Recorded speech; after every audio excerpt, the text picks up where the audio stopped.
Hey guys, another video for our Buying a House in Japan playlist. On a couple of previous videos we mentioned some goings on at the old farmhouse. A couple of patrons were asking about it, so this is for you guys. That beautiful forest over there, all those trees, full of birds and a bird nest and all sorts of goodness. They were the trees we were talking about when we said trees are going to disappear from our place. All those trees. Because they're actually over the boundary into the neighbour's place, and the old house that's been abandoned or been empty for 20 years, someone's bought it, and they haven't told us what they're going to build yet, but you can be sure whatever it is going to be a two-storey box. It could be 3 or 4 little houses, it could be some apartments, it could be one big house, but you can be guaranteed they'll build it about a metre from the boundary, and it'll be 2 stories high.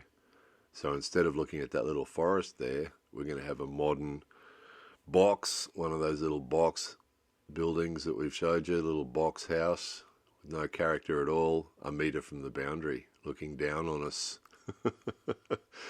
So the surveyors were there. We're talking about recently, we did a video talking about faffing professionals. These guys were classics.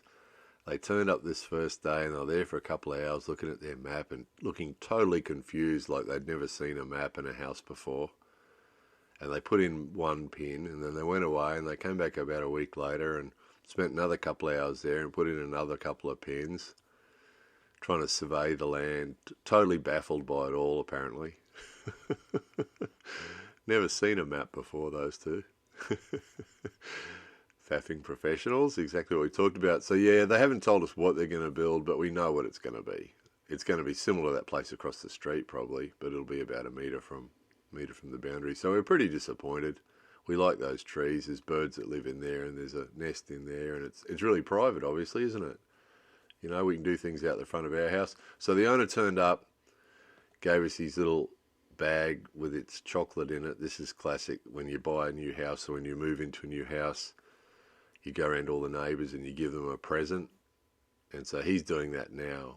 And apparently he's doing it as an investment, so he's just trying to do the right thing.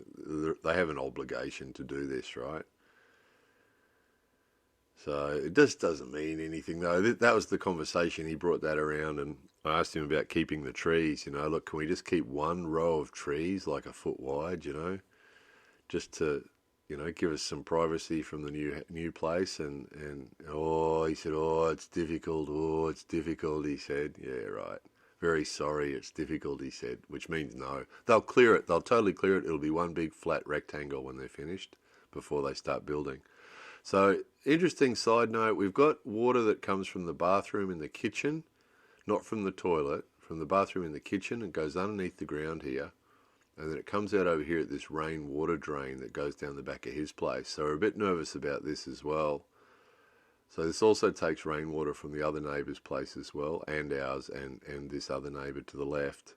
So that's the old house they're demolishing. So we're a little bit nervous about this. I mean, we're really unhappy. We're sad about losing the trees, and then this has got us financially worried because this drain here takes our water from our bath and from our kitchen, and it goes down there and goes off into the rainwater drains. So if he gives us any sort of trouble about that, the only alternative is for us to run all our piping out to the sewer system out on the street, which we haven't done yet. We're connected to a septic tank. The poo man comes once a year. And connecting to the city sewer is likely to cost about $4,000. So we've got piping into here that runs over to our septic tank. But to reconnect with all those other pipes from the bathroom and the kitchen, from the shower and from the kitchen, and then run it out to the street, be about $4,000 apparently. So really don't have that. Don't have a lazy $4,000 that we're not using for anything. So that's the septic tank underneath there. And that's, at the moment, that's what we've got. And the poo man comes once a year and it costs us about $150 to have the tank emptied, and off they go. If we have to connect to the city sewer, it's going to cost $4,000 to connect it, and then it'll cost about $200 or $300 a year in fees to the city. So we really don't want to do that. We can't really afford to do that. But if this guy next door won't let us keep a couple of trees, he might be as difficult about those pipes. So we shall see. We don't know for sure anything at the moment, but we shall see. So sadly, that beautiful view right there of those beautiful trees, that little forest, will turn into a big, square, ugly monstrosity. Any minute now, they're gonna come along any day now and demolish all that. So we'll update you. We'll take video of the goings on and update you on it. We've got a couple of plans too, to sort of put up a few more trees of our own and do a few more things. So I'll show you those things as we do them as well. Sad, isn't it? Can't be helped. Shogunai. Can't be helped. More videos coming soon.